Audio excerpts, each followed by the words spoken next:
Jaguars, baby. And we gotta keep it hype. Keep it hype. Represent it for life. You know how we do it. Woo! Hey! Jacksonville Jags. We don't mean to brag, but when we on the field, we got it in the bag.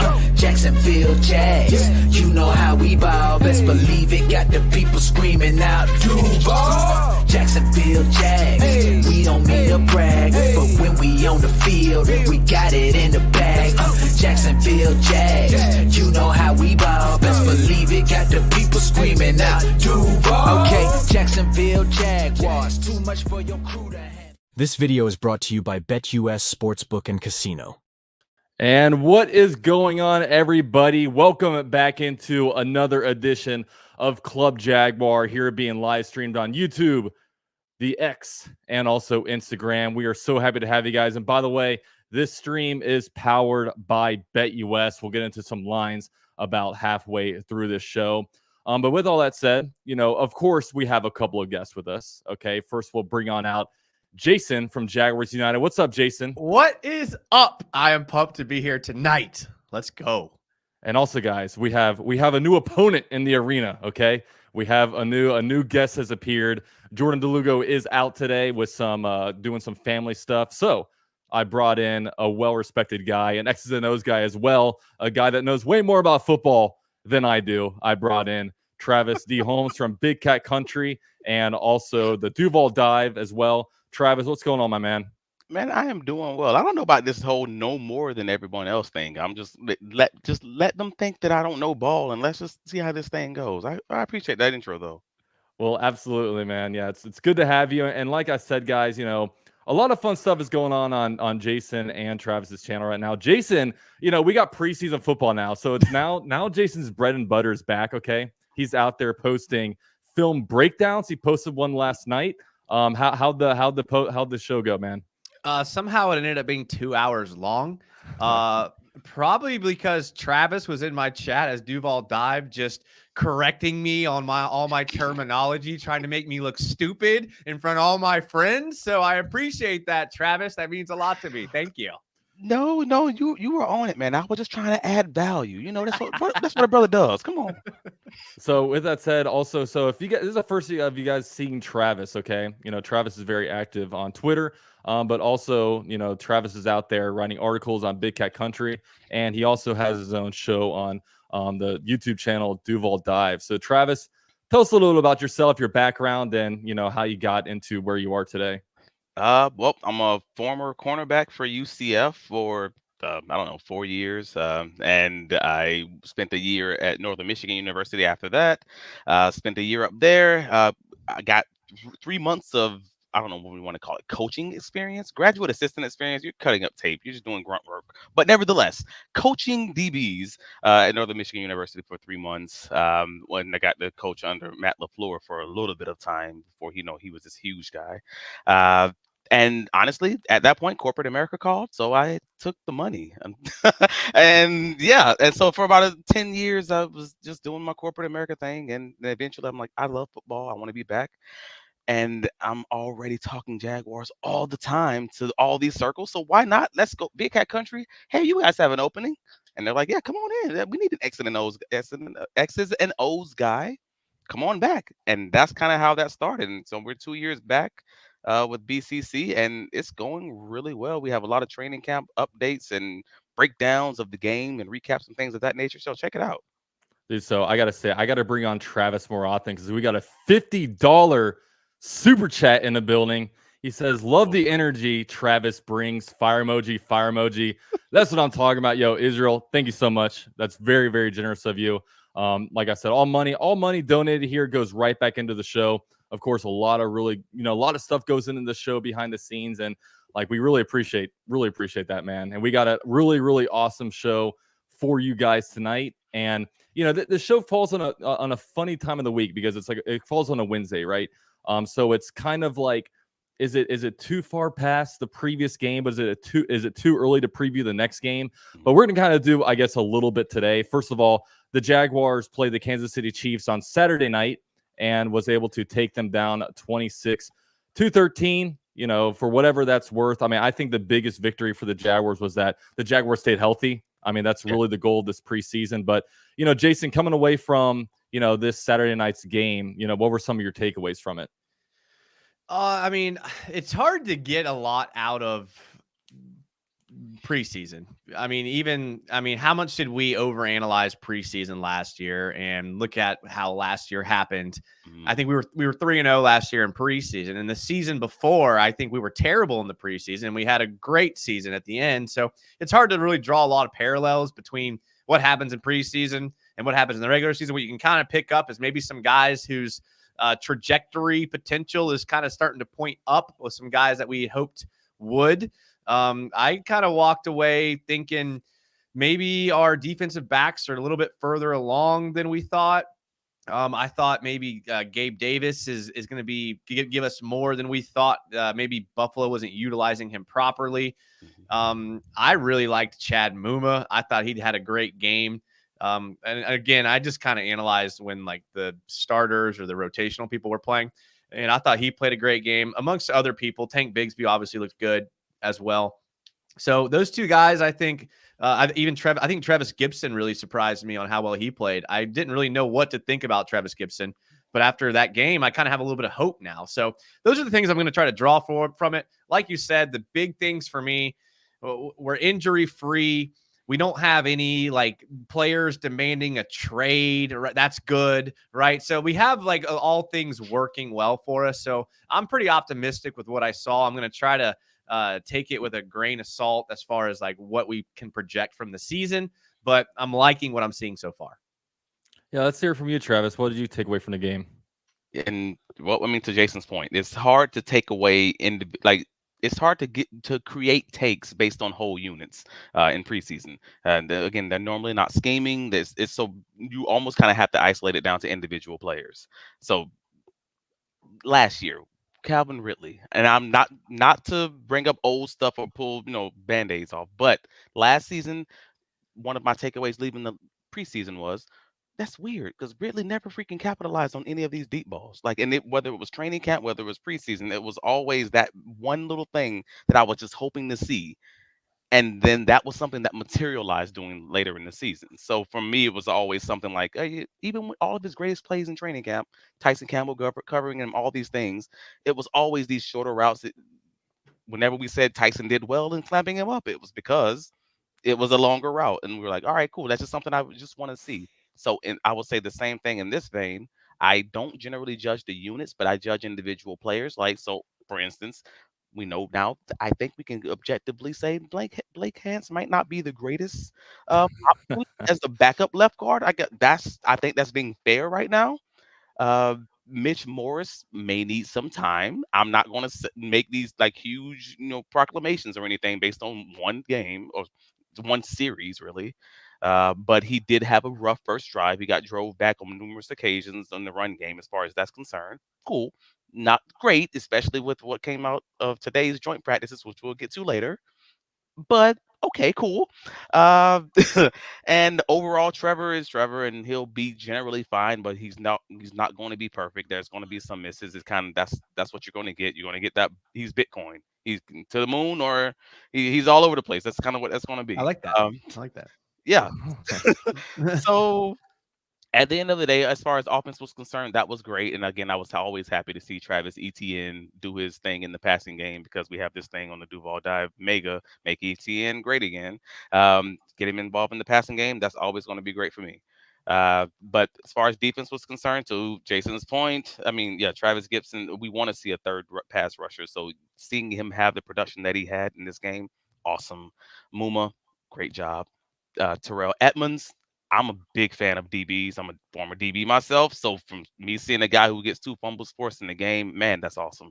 Like, bring that, hopefully make the roster, give us that fire that Dewey can't give us, obviously, while he's injured. For the most part, those are the major ones, though. Yeah, and I know from this game, and real quick, we got another donation from Israel. Thank you so much, man. The funny thing is, the 0-16 Browns went 4-0 in the preseason. He'll only take so much from it. And yeah, I think we're kind of all on the same vibe. It's like, preseason, like I really don't care about the end result. It's more about, individual players. And, I know for me, Parker Washington, obviously he's a guy that, impressed. I mean, that that kick return was pretty like wild. I mean, it wasn't just like a straight line kick return. The guy was making moves that I didn't think was like humanly possible, just making guys miss all over the place. And, that was something that was really cool to see.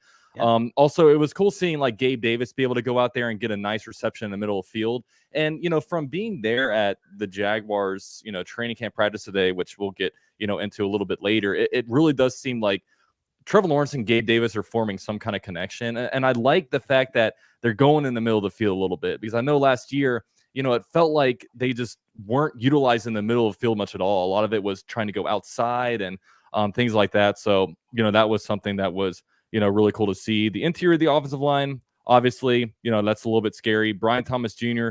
being able to get the long catch that he had. And, also Tank Bigsby was the guy that impressed me. And honestly, it continues to impress me because, when, he had a bunch of, I think he had like 3 carries for 28 yards or something. It was. I don't have the box score pulled up in front of me, but, he's a guy that's getting some pretty high yards per carry. And, I even noticed that Jaguars joint practice today that, while Travis Etienne, like for one reason or another, struggling to kind of break through the line, but it felt like Bigsby was kind of breaking through and breaking off some long runs. And I don't know if that was, I forget if it was because, the starting unit was in or if it was backups versus backups. That's it. And Travis is pointing at me right now. It. Yeah. So backups versus backups. But, nevertheless, I'm hoping that he can get some kind of confidence in himself because, obviously last year the Jaguars saw a lot that they liked in him, but he just couldn't be trusted really. I mean, it seemed like his biggest enemy was himself. And that was another thing that happened, in the Chiefs game was like, he had this kick return and he brought it all the way down to the 49 and he took himself down. Okay. He only had Harrison Butker to beat and he just tripped over himself and fell. Like it just feels like Tank Bigsby's biggest enemy throughout his short, 2-year career with the Jaguars has been himself. So, those are a couple things that I looked at, but that's not bad though. I mean, at the end of the day, I didn't notice until like we're talking 48 hours after the game. Bigsby only played 7 snaps. He got a kick return and 3 rushes. And I'm like, oh, dang, was it really just that little? Yeah, that's crazy. Oh my gosh. All right, cool. So he was highly efficient whenever he was in the game. He was pretty much touching the ball. Yeah. And it was great to take him out because normally going into the game, I think we all kind of thought he would probably play a little bit to, give him some run and see what he was. See what he was doing. But to your earlier point, the success that he was having even today was a lot of that with that second group. And the second group was blocking very well, even in the preseason game. It's the first unit that we all have all the questions on and we have no true clarity on. Well, I mean, with Tank Bigsby, until I see him be able to tote the rock and hold on to it with ball security, it's one thing going against backups. Look at Etienne's yard per carry and then look at Bigsby and Dearness Johnson's yards per carry. There's a big disparity, right? And there's a reason, right? The backups came in, different unit.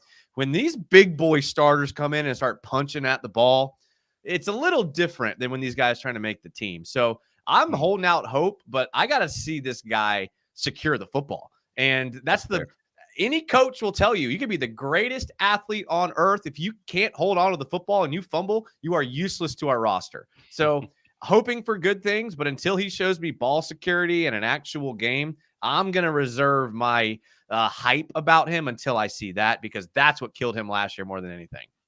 I was shocked no one was going crazy about Parker Washington's, I won't say ball security, but I'll say, because none of them were true fumbles in the game, but he had 3 times where he hit the ground and the ball was up in the air. And even on that kick return, even on that massive kick return, he lost the ball. I mean, that might have been a fumble too, but the Jaguars recovered it. The Jaguars recovered it, so there was no further look at it. But I don't know. I don't know if it was a fumble or not. No, I won't lie to you, though. It was one of those things where I'm like, all right, I understand they're not real fumbles, but I just need you to hold the ball through the ground on a few of these, brother. I had all the lemon booty. Like I was definitely just a little bit nervous about all of these, thinking that one of these are going to be called a fumble. So I want to get straight into this topic, because this is the topic that's kind of taking over Twitter right now, and even the live chat right now, and I don't think it can be ignored. Okay, we started off giving some easy lobs out here, but the Jaguars offensive line. Okay, I even thought during a Chiefs game, it was clear that the Jaguars weren't really able to run the ball very well, with Travis Etienne back there and the starting offensive line.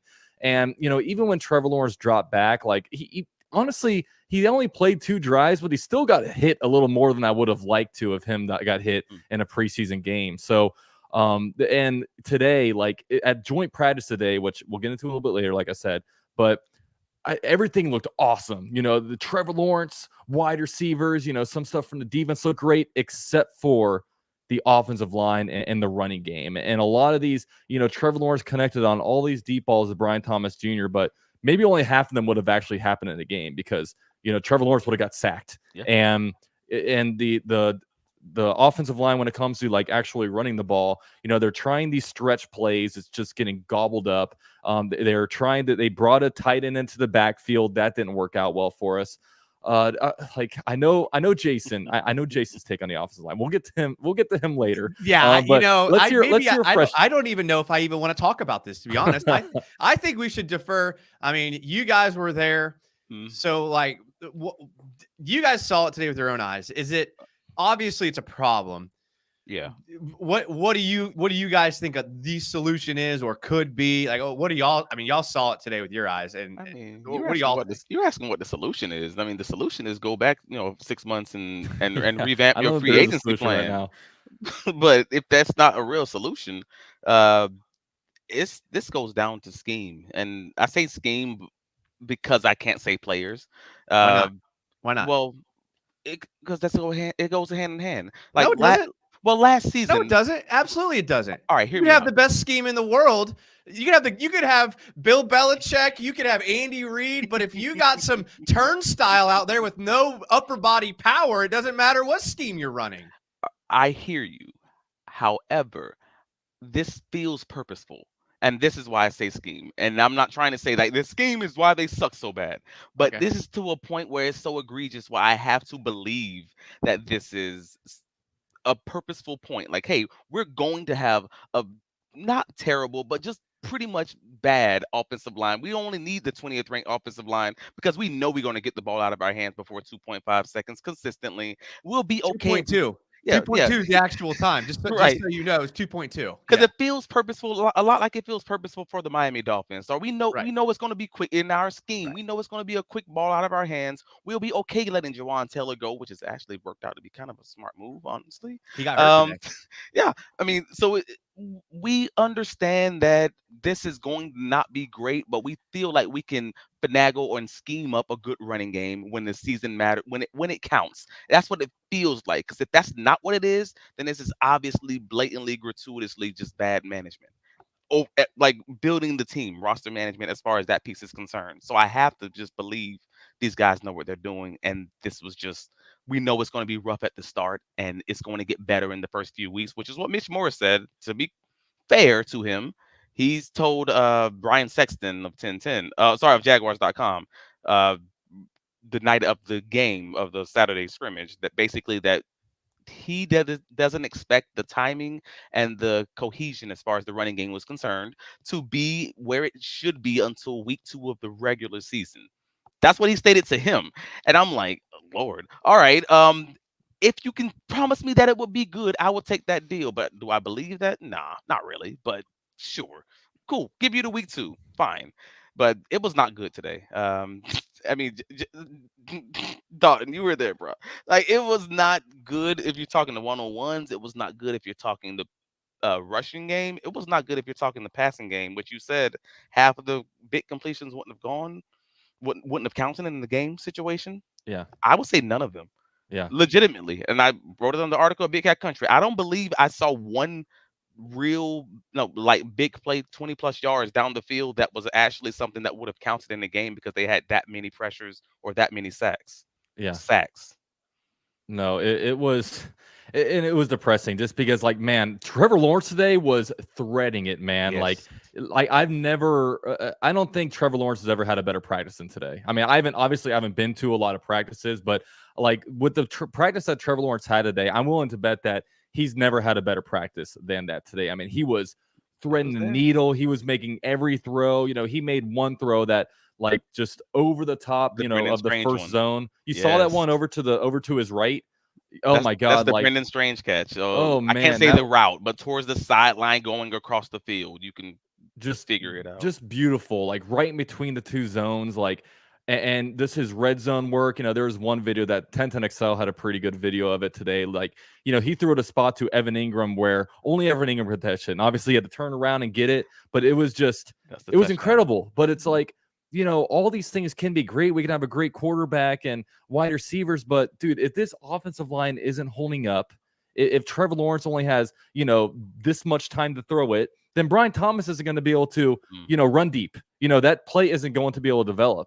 Also, if we cannot have a run game, if 1st and 10 turns into 2nd and 12, which, bubble screen turns into 3rd and 8, that's not the road to success. So I don't know what the solution. I mean, obviously, like Travis said, the real solution is go back 4 months in time and redo free agency and reallocate, potentially some draft picks that you made. But at this point, it's like, these guys had to kind of look at themselves. And I don't know if Mitch Morse and Brandon Sheriff a little bit older. So I don't know if they're not going as high effort. I don't know. All right. I don't know what it is. All right. I don't want to be doom and gloom. I don't want to be all doom and gloom. Let me say it that way, because I also don't want to. I don't want to go too far to one side. I can tell you what we saw today. Again, I can't lie to you and tell you I didn't see what we saw. We saw it. Nah, man. This was probably one of the hardest defensive fronts as far as the interior D line that they're going to face. Get out of here. No. Hear me out. I had a 2-hour drive with 2 of the guys from Jaguars on that side having this conversation on the way back to Orlando today, talking about this. And I'm like, you tell me who's going to be better than Kalijah Kancey and Vita Vea on the interior D line that the Jaguars have on their schedule right now. I'll wait.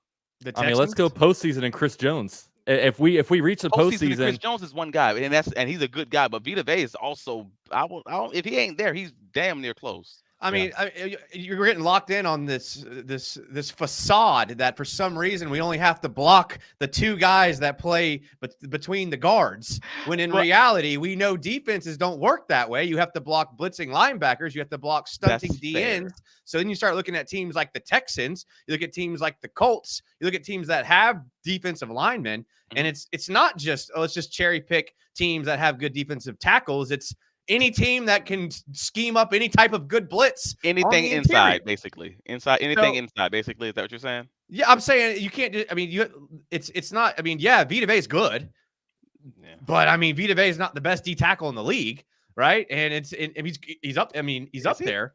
But to sit here and pretend like this offensive line was ever going to, if they get healthy, we'll be fine. In what world did anyone ever think that? We sit there, we draft Mason. I love Mason Smith. Yeah, you could have taken Zach Frazier. You could have taken Cooper Beebe. You could have taken so many guys that you could have put as at least a rotational piece. Right. I mean, I don't know. Do you kick Walker Little in at guard? I mean, something has to change. I'm thinking because Cooper Hodges. It's not just like we don't have time for Brian Thomas Jr. to get deep down the field. Yeah. It's Trevor Lawrence is going to get 16 injuries again, and he's not going to be in the game to throw these balls. So it's a bigger deal than just like, well, let's just get the ball out in 2.1 seconds like the Dolphins do. It's bigger than that. Yeah. And it's a legit, it's a catastrophe that we ignored the blatant hole that we had on the offensive line. Yes. I can't do it. I can't go on this. I can't keep talking about the offensive line for 2 years now. I can't do it. I'm in agreement with everything that you're saying, and I wanted to make sure I'm clear on that. I'm just trying to make sure I'm not going too far off the cliff on a preseason practice. You're riding the fence. Okay, that's we get where it. You like to ride the fence, Travis. We get it. Okay, I'm telling you right now, I have never had the belief that this offensive line was going to be something that was good. I just simply had the belief that they weren't going to be bottom 5 bad. And I stand on that fence. That's all I'm saying. I just don't believe that they're going to be the quite worst the in fence the league. to stand on there. Quite the fence. So I'm willing to give them patience to these games are live, to then be like, all right, you obviously screwed up. And I think I've known you screwed up for some time. Now that I'm seeing it in week 2, week 3, week 4, you've officially screwed up, and this was pretty obvious to everyone else. But I don't want to be like, I told you so. So I'm going to give you the rope to hang yourself. All right. Well, all interesting points. Real quick, we got a few super chats. People are feeling jitters tonight. First of all, Joshua Cox says, Duval, go Jags. I appreciate it. Appreciate it, man. Tekken with the $2 donation says, so Jason, should I eat crow about press so far? Hey, listen, I think we have some unfair criticism on Press Taylor, and I'm the last one. You guys know me; I always defend coaches. I mean, even Phil Rauscher. Now Phil Rauscher's the scapegoat now, right? Okay, what's Phil Rauscher gonna do? Get out there and block himself? Like, so, okay. I pointed this out on my show yesterday. I'll be quick. First play of the game, they run the ball to the weak side behind two tight ends, behind Luke Farrell and Evan Ingram, and just gets blown up. Okay, not a great play call. And I was like, that was stupid. The very next play, they run play action. They fake block with Luke Farrell, leak him out. He gains like a first down. So I was like, all right, Press Taylor, I see your game. Like, he kind of set that up a little bit. So it worked out. I think I've always not been the guy to get on Press Taylor. Could he be better? Yes, everyone could be better. But to point to him as the reason why the Jags weren't successful, I think would just be dishonest. But that's just me being quick. That's my quick point on that. That's a great point. Yeah. I've been championing that all season. I'm like, what do you do when your receivers don't block and your center is a lead? What do you do with this? Like, you throw screens even if you're bad at throwing screens. Sorry. Yeah, I think that's something that me and Travis even talked about over on PSF. We were like, yo, Yes. what play calls are we supposed to do? Like if running the ball literally doesn't work, and if the offensive line literally isn't holding up, I mean, what were you supposed to do? And everybody was. It is definitely an over talked about subject maybe, and yeah, like could he do better? I mean, everybody can do better, but I think you need to blame Doug in equal parts as Press because there was a whole entire offensive design to me that was off, and I don't know if maybe Doug Peterson was spending too much time over there with Mike Caldwell, but then at the same time that's still his hire. Okay, like Doug Peterson put him in place, like he is in charge of his staff overall. Doug Peterson takes the blame for pretty much the whole entire team, I guess, at the end of the day. Yeah, but that was always a weird thing to me because it always felt like that the hiring of Caldwell wasn't what they wanted, but it was what they had available. Yeah, and they just went with that route, and then they gave it 2 years, and it was the time for it to go. So even when he got fired, it didn't feel fully right without the offensive coordinator going because it was never truly the fit that they wanted in the first place. And Nielsen became available, and that's actually what they wanted. Yeah, and that's just what it felt like schematically what it was. Well, also for the Jaguars, hiring a defensive coordinator, you have an entire pool out there of defensive coordinators that can come in here and coach the Jaguars. If they fired Press Taylor, you're bringing in a person that needs to run Doug Peterson's scheme. And like, how many realistic options are there out there when it comes to like on a defense coordinator? You literally hire Ryan Nielsen. He's the boss of the defense. But then if you hire an offensive coordinator, you're basically saying, okay, you're going to be Doug Peterson's right-hand man because you have to run his offense. It's a lot harder to, I guess, fill something like that. And I don't know if you get it from inside. I don't know if you look at, one of Andy Reid's disciples. I don't know how you hire somebody like that. But at the end of the day, I think, they lost 2 passing game coordinators in 2 years. Yeah. And Press 3 weeks ago, I believe, one of his press conferences basically stated the same thing when I asked him, hey, what's the difference for you between last season and this season? And he was just talking about he by himself brought up the fact that, hey, man, we lost our passing game coordinator. And I'm like, well, why was that important? And then I went back. I'm like, wait a minute, you lost 2 passing game coordinators in a row. And he's like, it's just less ideas to bounce off the wall because now you have just Press and just Doug in the room as far as when they're implementing the offense, when they're doing installation and things of that nature. You have less minds who are not of that tree to kind of give you different things to throw into your playbook. And that's a weird thing that I don't think we really talk about much. It's just it's an echo chamber at that point. Yeah, that's never the greatest thing for your offensive scheme. And you also lose into the AFC South teams too. I think the Titans and the Colts grabbed our former pass game coordinator. So that's definitely interesting. Steven throws a $5 donation. Says, do you think we could scheme our way around a poor interior offensive line, maybe using tight ends to help? And this is one thing that I even brought up last year with Travis. Like, do we try to utilize more of a fullback and try to run maybe some offset eye and try to power forward? But then, like, is the power run game even the Jaguars game? Like, do we even have the personnel for that? You see the way they want to run things. They run a lot of stretches. And they run a lot of stretches to the weak side for some reason, but they run a lot of stretches, which I don't know. I guess X's and O's guys. We'll let Jason go. What do you think? Can we use some tight ends to kind of help out? Well, I mean, we try. It doesn't work. We tried that last year. It just didn't work. And Brenton Strange is out there like a limp noodle, not blocking anybody. But man, this year he'll do something a little different. Evan Ingram, they never really ask him to take on like the Sam. He usually kind of gets out there on a corner and like does his job out there, which is fine. Luke Farrell struggled a bit last in the preseason game doing it. I don't like to run behind tight ends unless you're going to be one of these old school tight ends or one of these big body guys that's what you specialize in. But again, when you bring those guys in, the other team brings out their base package because they're expecting it. And so at that point, you really haven't changed much. No, if your front five can't block, no amount of ingenuity of tight ends and sweep and reverses, you might get away with it here and there. Throwing a double pass or a Philly special, you might be able to get away with it here and there. But at the end of the day, it comes down to your front five. And the good news is that if there's a single glimmer of hope with this O-line, is they are better at pass setting and pass blocking than they are run blocking. Okay. So there is that. Okay. There is that. But they just have shown consistently that they can't get a push. I mean, you can't run anything inside. No, they don't really run much power. Walker Little, I think, is the best guy at pulling, I think. So if you're going to, that's why I kind of don't mind him at guard, because you get him. I mean, he actually has like decent feet for a guy that had a blown ACL coming out of college. Like he actually has like decent feet.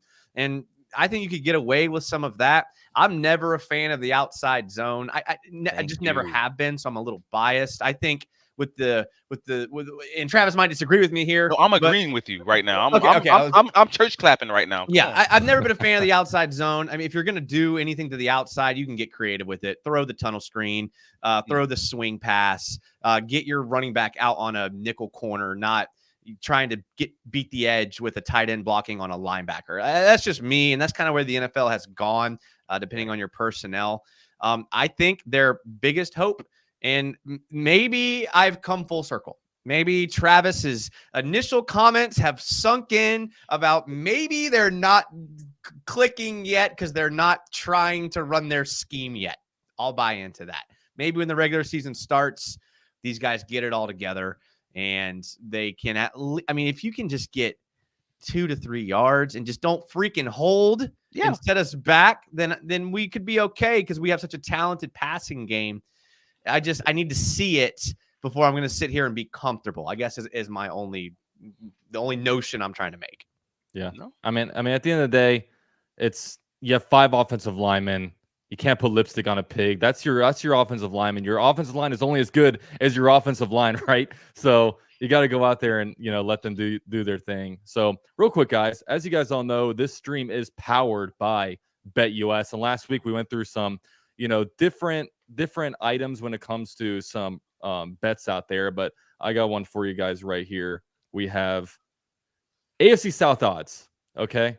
This one is a little bit tougher, but we have basically the AFC South winners here. Now I did check this morning and the Texans are now even. They're not plus 105. They're now even. And the Titans have gone from plus 850 to plus 950, which means that if you bet on the Titans $100 and they actually win, you're going to get $950. So, I guess for you guys, like, where do you guys see this AFC South kind of shaking up? Do you guys think that, these are where it should be, or, let's hear from the gambling man himself, Jason. Let's hear you. Dalton, you give us, this is your sponsor. You tell us, all right? You kick us off with this one. Man, I had, because I'm a part of the AFC South roundtable, and they actually had us a couple weeks ago submit where we think like the AFC South will end up when it comes to like standings. And I said that the Texans are going 13-4. They're a good team. I mean, it's sad. It's sad because their roster is good, and right now we're just kind of hoping that maybe adding Stephon Diggs and adding Joe Mixon and adding Danielle Hunter, maybe that doesn't make them better. Okay. Maybe that's somehow it's addition by subtraction. But I mean, for the Jaguars to beat, to win the AFC South, they've got to be better than the Texans. And that's definitely possible, but I don't know if I'd be putting money down on the Jaguars to win that one. I mean, I like their Their over under win total right now is 8.5. I like that one. I do think the Jaguars win, at least 9 games this year. But yeah, I think these standings right here are actually pretty accurate. I think the Titans are a little bit of a long shot. Like, I don't think the Titans are as bad as like whatever perception is being led on, but plus 950 right now is kind of a long shot. So yeah, I don't know if I'm laying money down the Jaguars to win the AFC South, just because I do think that the Texans are a pretty damn good team this year. Oof. I can see a rural though. I can see. I'm not saying here that comes the fence. I'm not. Here No. This comes isn't the a fence.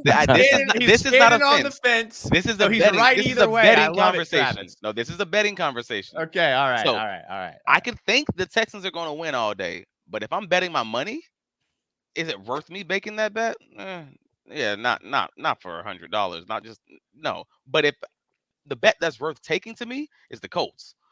It's not the Jaguars, because I don't think, especially not today, we don't have that confidence at all. As far as this O-line is concerned, and as far as fans getting ready to jump off of a cliff. But no, if you're talking the teams that just definitely just showed you what their floor probably was with their quarterback getting hurt last year, and them actually having a real solid supporting cast as far as their offense, the line and the running game and the defense is concerned, I mean, you're probably going with someone like the Colts if their quarterback can just simply stay healthy, and the AFC South is going to be a dogfight with everybody else. I mean, the Titans will suck because they're the Titans, but still, everyone else should be generally like around that 500 mark. I don't think the Texans are going to be as good as you guys think they're going to be, though. I'm gonna respectfully and wholeheartedly disagree with you on a couple of those things you just said. Cool. The first thing is I'm a little disappointed that the line has moved off of plus 105 to even, because I think it's and I hate saying this because all of my people that watch us, our channels, are Jags fans. So the fact that I say this, you guys know I mean it. I'd put all my money on Texans winning the AFC South. And I'm looking at the chat, and everyone's like, "Oh, the Texans suck. They're not as good." One person said they won by a drop pass. They upgraded a bunch this offseason. They're not the same Texans team. Yeah, while the Colts didn't do much when it comes to upgrading, in my opinion. While playing a harder schedule. Oh, okay. Okay. I'm just simply saying that we're in the business of projecting schedule toughness in the preseason. I love it. I love it. Man. I love it. All right. I don't have to do the work. Okay. Vegas does it for me. They just said projected win totals. I'm just going by, no matter how you want to look at it, they have a tougher schedule than they had last season. So maybe they can be a better team and still have a worse record, or a better team and have the same record. That's my overall point. I just don't believe that that's a 13-win team, because I don't believe that they've shown me the ability to beat teams that press man them and actually make it difficult. I just want to see it.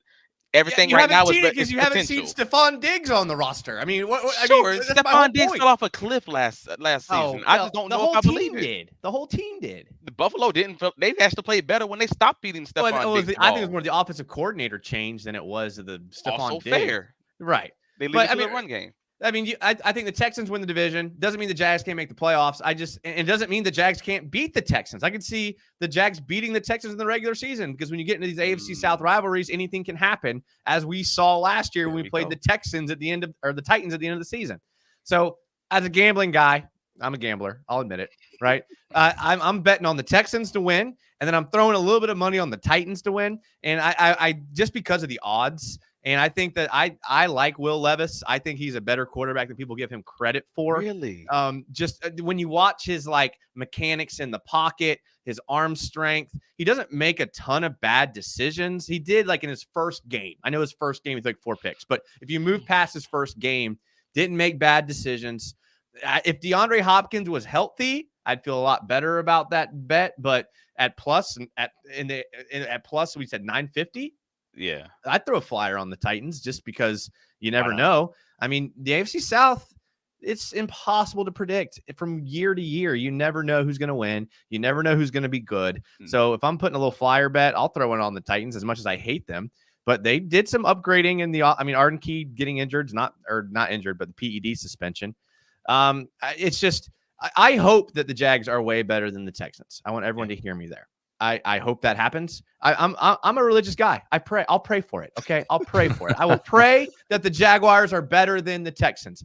But if you're asking my honest opinion, the Texans did so much to upgrade their team while the Jags were like, let's run it back and add Mitch Morse and Darnell Savage. That's just those are the only things that I look at. That's where it's tough for me. But You are again, so down on the O-line, and I respect it. Like I respect it because you are in on it, and it's obvious that this is that flag in the sand.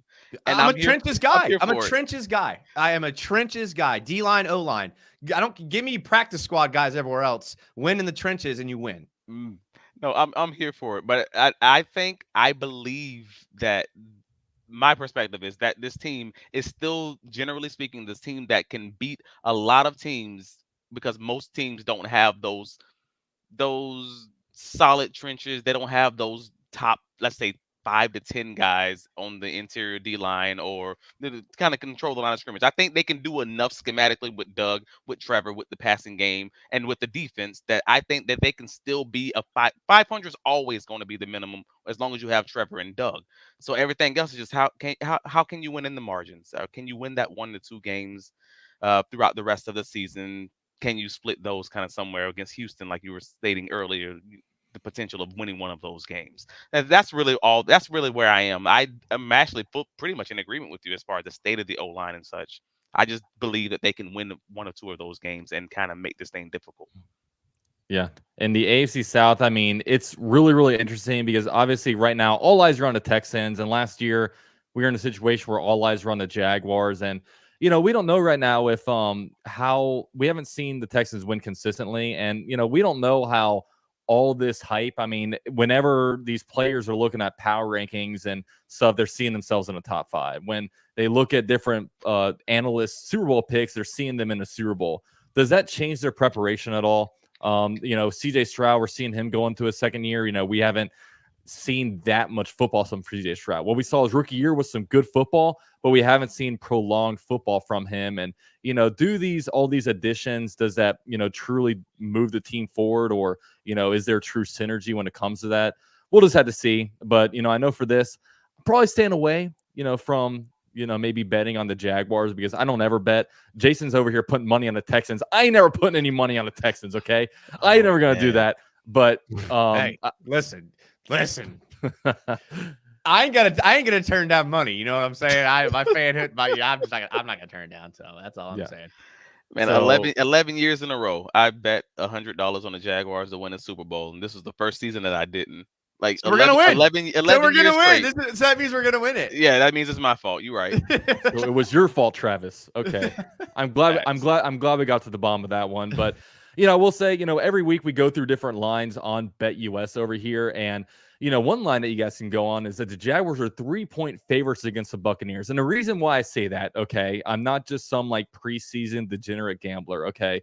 BetUS started sponsoring this channel, last year. And the Jaguars went 3-0 against the spread last preseason. And guess what? The Jaguars were 1-point favorites against the Chiefs. We smashed that one, okay? This Saturday, we are once again at 3-point favorites. And, Mac Jones being able to play potentially the whole game might be pretty good for us because Mac Jones might be a pretty good backup quarterback. So that's the difference there. No one's ever said before. We are putting money down on the Jaguars to be able to cover the spread against the Buccaneers this Saturday. And if you guys want to get in on it with me, BetUS is going to offer a 125% deposit bonus with my link down below, meaning that if you guys put down $100, boom, you're going to see $225 show up in your BetUS account. They have 24/7 customer service. They also have quick 24-hour payouts. So when the Jaguars hit that over on when they basically cover the spread on Saturday, you're going to be able to get your money on Sunday, okay? Take that to church, give your offerings, and you're going to be good, okay? Everything's going to be okay. So big shout out to BetUS. What I'm hearing is UCF Jaguars said, "Take my tithe money and bet it." That's what I'm hearing from Take UCF out a Jaguar. second mortgage. Yeah, Yes. basically. take out all your money because it helps the channel. Okay, supporting the sponsors helps the channel. So do everything you guys can.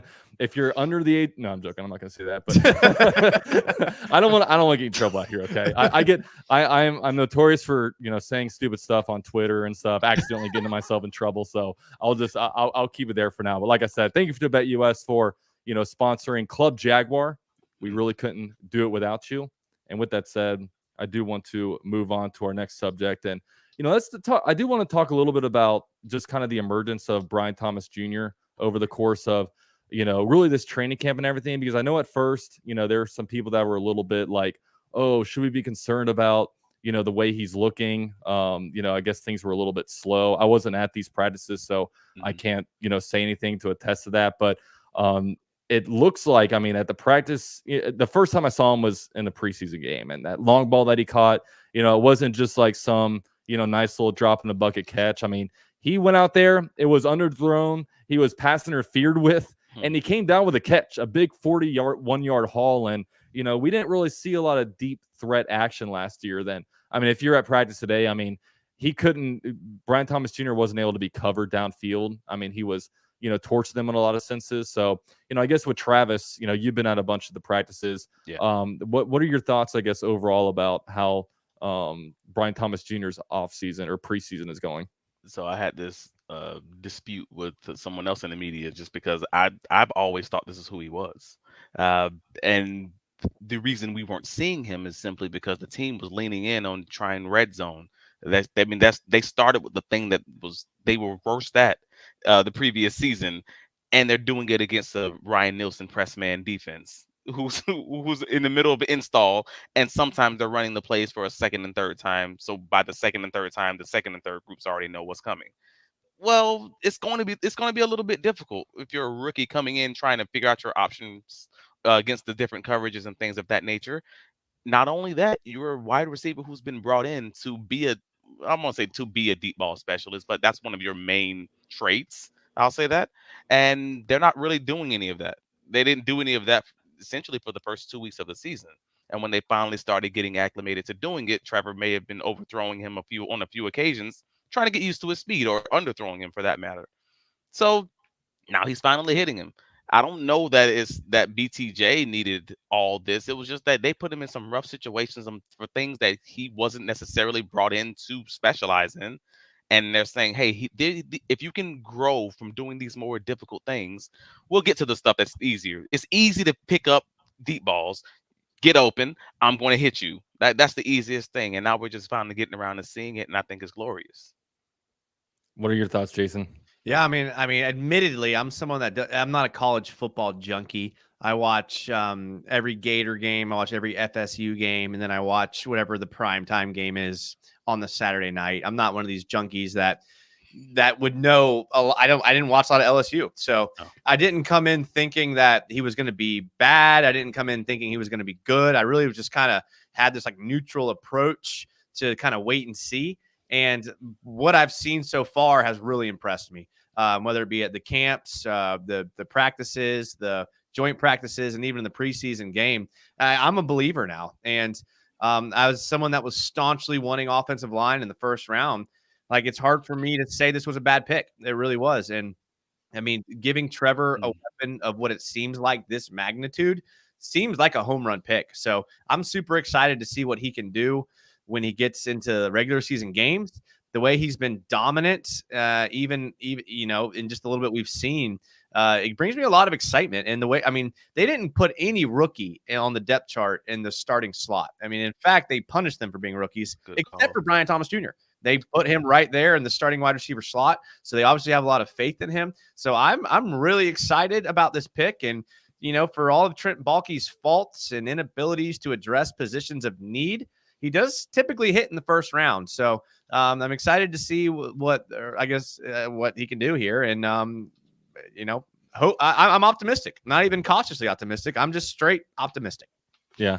And I know for myself, I was a guy that I don't have a lot of true hard draft takes, because I'm not sitting here breaking down all this college film, but I really did like Brian Thomas Jr. That was my pick the entire offseason when it comes to who the Jaguars should draft. I just thought that, not only do you need that, big alpha potential to be a wide receiver, one type of wide receiver, but I also thought you really needed a young wide receiver to grow with Trevor Lawrence. The Jaguars at all the receiving options, they go out there and spend money on Christian Kirk.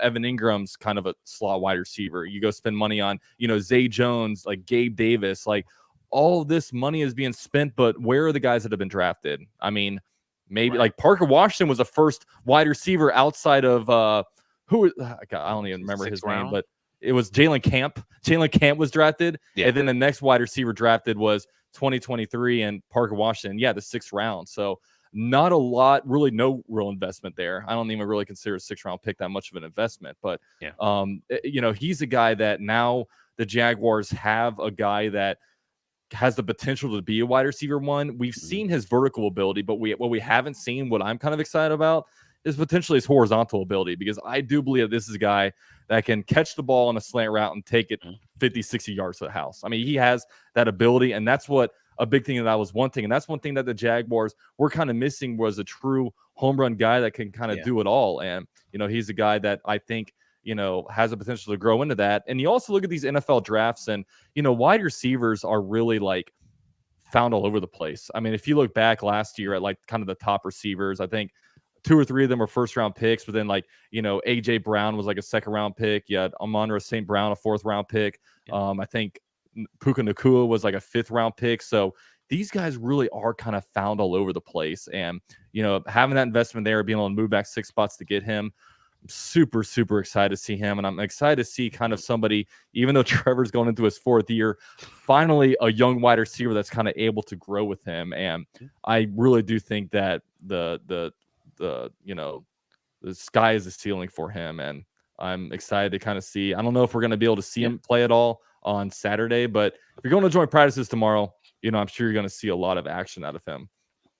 Do you think Travis, you shook your head, and I honestly, I was talking to someone today. You don't think he plays at all on Saturday? No, I asked Doug this on the first day of training camp, just to be clear about it, just to get him on the record early, in case he changed his plan later, the week of, then we know something changed, basically. And he said, he's like, no, the starters aren't playing this week. And then when he was asked about it again by Mike DiRico of ESPN, he stated again, no, they're going to play the first week. They're not going to play. They're not going to play week 2 because of the joint practices, and then they're going to play week 3. And Doug's been pretty religious about, taking those games kind of serious. So I kind of just believe him on that. Yeah. I love Travis's subtle flex about I asked Doug Peterson. I like how you slipped that in. Honestly, I'm just jealous. I enjoy being able to say I asked the question that I think the fans wanted to know about, and someone else was like, "Yeah, I was going to ask them that in 2 weeks." I'm like, I need to know that now. It's just one of those things, because I actually am a fan of the Jaguars, and I just happen to cover the Jaguars. I got offered jobs to cover Tampa Bay, and I don't want to. I don't want to cover a team. In case the Jaguars are bad, I will still enjoy covering this team. If Tampa Bay's bad, you can't pay me enough to do it. It's that situation. So so I do enjoy this, but I promise you, it's not a flex. It's an honor, bro. I was just hating because I'm jealous. Don't get it twisted. Don't get it twisted. I yelled Doug's name at training camp and waved to him.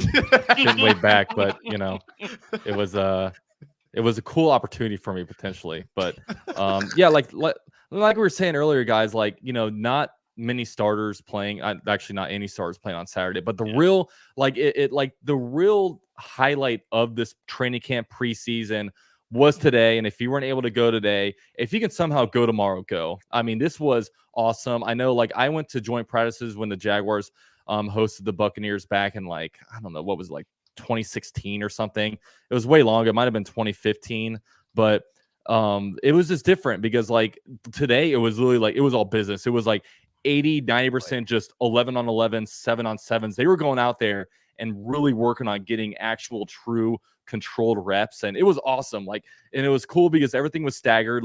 On the right side, you have the starting Jaguars offense go against the starting Buccaneers defense. They do a play, and then right when that plays over on the left side, you see Baker Mayfield go against the Jaguars #1 defense, and it was so cool. It was easily the best Jaguars practice, most fun Jaguars practice I've ever been to. And of course, Trevor Lawrence looked awesome. Our receiving core looked awesome. Defense looked pretty good too. What about the Offensive line. How'd Offensive the line. offensive line look? Tomorrow's the offensive line had a day off today. Yes, Tomorrow. yes. I think they had veterans day offs between Mitch Morse, Brandon Sheriff. So anyone who hasn't been able to go to training camp, tomorrow is the literal last day that is open to the public. The team, so much so that, and it's joint practice with Tampa Bay Buccaneers. So much so that the team added additional tickets. There's more than the 2,000 that they normally would allocate. So I literally just checked. There's still tickets available. Jaguars.com training camp / tickets. Go. Do it. Take a day off, PTO. I don't know, whatever. Have fun. No, it's cool. Call in sick in the morning. Take a half day. Do something, man, because it's fun. It's really cool. And today was an absolute treat and everything. They had red zone drills, everything right in front of the fans because they could easily take things to the other side. They did everything in front of the fans. It was I awesome. said it to John Shipley earlier today that I wished I was in the audience. Like I wished I was in the stands because the fans had the best view because do. And for anyone who was not there, they have the Jaguars defense versus the Tampa Bay offense on one field, the Jaguars offense versus the Tampa Bay defense on the other field, and you're literally trying to stand in between both fields and trying to look between people and figure out what's going on. Whereas the fans, you're up here, you got the bird's eye view, you get to see everything. So again, if you haven't gone, get a seat, take a look. You have the best seats in the house. Yeah, and you're in the shade. And they built that Miller Electric Center like so well for the fans because like you said, there's shade. There's actual seats. You're not sitting on bleachers, and also it's elevated, and also you get to see both fields perfectly because the way the Jags. If you haven't been to the Miller Electric Center, but you've been to old training camp practices, the old training camp there were 3 parallel fields, but the bleachers were on like one end, so you could see the first field. You could kind of see in the second field, but if they're on the third field, sometimes they'd be on a third field over there scrimmaging, and then it's like you can't see anything. So, I mean, it's built so perfectly out there, and Thanks, Urban Meyer. Yeah, shout out to Urban Meyer. Urban, he did that. I don't care what nobody says. Urban did that, man. The Meyer Electric Center. I would hire that man as a virtual scout tomorrow. Virtual. Stay away. But no. But yes, give me your thoughts. Yeah, stay away.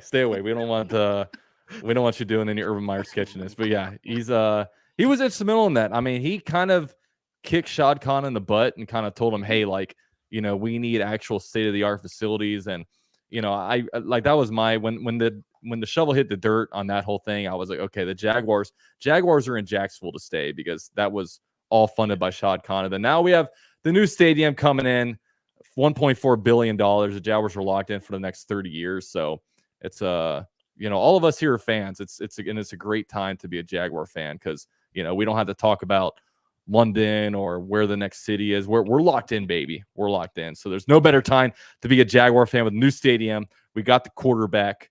We have a right tackle. We have everything. Okay. So I hear you didn't say we have the coach. That's interesting. He's right. You didn't say that. You did not say that. I didn't say that. I will say I like Doug Peterson, but like I said, everyone's blaming Press Taylor for last year. I put a lot of blame on I put more blame on Doug Peterson than I do on Press Taylor, to be honest, because this is Doug Peterson's offense. At the end of the day, it's Doug Peterson's offense. It's not like they're in meeting rooms together for 80 hours a week or anything, right? Yeah. I mean, it's not like they're in every meeting together every afternoon. So and it's like, oh, but he was helping out Mike Caldwell. Who hired Mike Caldwell? Like, you know what I mean? It's like this is his staff. So I don't know. And the thing is, I do really like Doug Peterson. I do think he's a good head coach. I think that this offseason will be good for him to, I think he's smart enough to be able to go back in, look at the tape, see what went right and wrong, see how to kind of rectify things. And, I do still believe in Doug. And I think he's still a season away from being in the hot seat. I'll be honest. Obviously, if he goes like 4-13, obviously he's gone. But, I think he's still a year away from being in any kind of potential hot seat because right. I think he's still a good head coach. But 8-9, 9-8. He's still in that job. Like I don't see them getting below that 500 range. It's just I don't either. As long as you have Trevor. Again, I say as long as you have Trevor, but we've just had a whole conversation about how Trevor's going to get 75,000 sacks. So I don't know. We'll see what happens. But real quick, a couple last super chats. We had Matt chime in. Member for 51 months. It's a long time. You're hitting your Paul plus Leslie month era. He says, can't wait for the season to start. Hope y'all are well. Let's get that division. Absolutely, man. And Joshua Cox going back. He threw out this when we were talking about the AFC South. Jags are going to win the AFC South. Stephon Diggs is going to be the downfall of the Texans. He's extremely toxic if he does not get the ball. Well, Joshua, put your money where your mouth is. We got BetUS's 125% deposit bonus. So, but with all that said, yeah. Dalton's extremely toxic, and this is the best podcast on earth. So it doesn't mean that it can't work. Exactly. Doesn't mean it can't work. You should see when we go off air, you should see how much I yell at these coaches. How degrading he is. Yeah. There's going to be scandals coming out of this show. There are going to be scandals coming out of this show. And I'll be here to answer podcast. That's great. But that's awesome. All right, fellas, we just hit 1 hour, but real quick, I want to promote the guys that are on this channel with me, on this show with me, on Club Jaguar. Look, Travis is a new face. Obviously, he's very active on Jaguars Twitter. At Travis, is it Travis D. Holmes on Travis Twitter? D. Holmes, yes. And then also he's a writer for Big Cat Country, and also he has his own YouTube channel, which is linked down below, the Duval Dive. Travis, can you kind of tell us a little bit about what to expect on all your different places you're contributing content to? Well, I mean, if we're talking the Duval Dive specifically, it's myself with Big Cat Country and Kyle Nash, who's with Jaguars on SI, which works with John Shipley and that crew over there. We basically, he's a former arena football offensive lineman. I'm a DB, so we kind of just approach all the different things that I'm bouncing ideas off of him from secondary receivers. He's bouncing ideas off the O-line and D-line play, and we kind of just have fun because we're both kind of goofballs, but we both know ball. And we're going to give it to you 30 minutes, 1 to 2 days a week, in and out, having fun. We got our theme song is the old Jaguars song. So if that gives you any indication, this is going to be a party, bro. Just come and join. Click like, subscribe, and when you guys are done listening to here, please go and take a look. Listen to the last episodes, all that stuff. But for the most part, if it's not that podcast, we're just doing other podcasts, like episodes like this. We're hopping on. We're talking to all. I want to talk to Jags fans everywhere. Here, your channel, the Lugo's channel. I don't care, man. I'm just here to talk Jazz because, again, like I told you already, I'm a fan of the team. We love it. We love the team. We here, whether we're good or bad. We're gonna laugh about it. We're gonna crack all the jokes. We're gonna just have some fun, man. Either way, it's gonna be entertaining. Absolutely. Like we said, man, Travis, definitely everybody in here. We have 185 people on YouTube, 189 people on Twitter. Everybody go down to the description box down below, click on the Duval Dive. It'll take you right to his YouTube page. Show him some love and appreciation for coming on here, filling in for Jordan DeLugo. And also, guys, it's Jaguars content. We need as much Jaguars content as we can. And, we're all about being able to pump up other channels and other people who are putting in all that work every week to be able to, really put out more, entertainment and everything for our Jaguars, because obviously we like to hear coverage from all different types of people. So with that said, go ahead and do that. And also, Jason, we're back into film room season. Tell us a little bit about what's coming over at Jaguars United. We do shows Tuesdays and Friday nights. I don't know what happened over the years, but we've devolved into some sort of randomness of ranting about everything about life. You guys that follow me know what I'm talking about, but I do want to just take a second to gas up Travis. Seriously, Travis knows his stuff, man. I've been talking with Travis through the chat and all these things and on Twitter for a long time now. He knows his stuff, man. He's it. I'm telling you right now. Go follow him, subscribe to everything. Like Dalton said, he adds to it. We're all family here. Go follow him. Great guy. I cannot endorse him enough. Absolutely. So big shout out to both these guys. And like we said, man, this stream is powered by BetUS. All 125% deposit bonus down below, 24/7 customer support, and also quick 24-hour payouts. And also, guys, on your way out, please drop a like on this live stream. So it just helps out with YouTube. YouTube rewards people if they get a bunch of like buttons pressed. And also, guys, due to popular demand, we are now on Spotify. Okay, I got a link for the Spotify down below. People were begging for it. People were like, can you guys put this on an audio app? I'm going to start demanding royalties. I didn't know that. Didn't know that.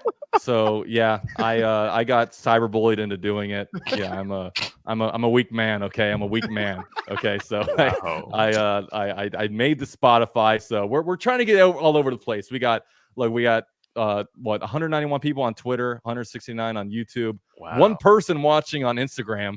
So a huge shout out to that one solo person on Instagram, keeping us over there. But, with all that said, thank you guys so much for being here on another Club Jaguar podcast. We will see you guys next week. And with all that said, go Jags. Go Jags.